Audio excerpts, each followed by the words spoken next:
ब्रह्मपुर रे गंजाम जिलापालक मिलित जनशुणाणी शिविर 175टी अभियोग शुणिले अतिरिक्त जिलापाल डॉक्टर प्रमोद पृष्टि।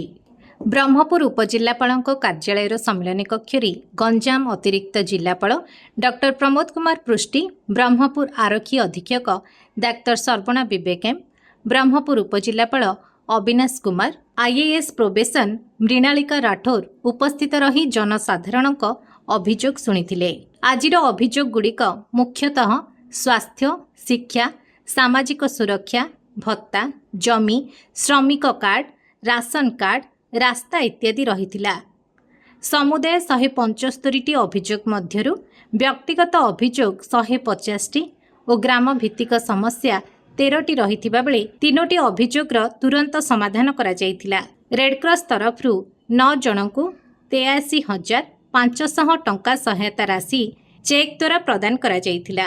एही सुनानी रे जिला स्तरीय समस्त विभागीय अधिकारी और ब्रह्मपुर उपखंडर बीडीओ और तहसीलदार उपस्थित रहिथिले। गोपबंधु सांबादिक स्वास्थ्य बीमा योजनार पंजीकरण अवधि वृद्धि करने निमंते राज्य सांबादिक संघ गंजाम जिला शाखा पक्षरु मुख्यमंत्री को स्मारक पत्र अतिरिक्त जिलापाल डॉक्टर पृष्टि को प्रदान करा जायथिला।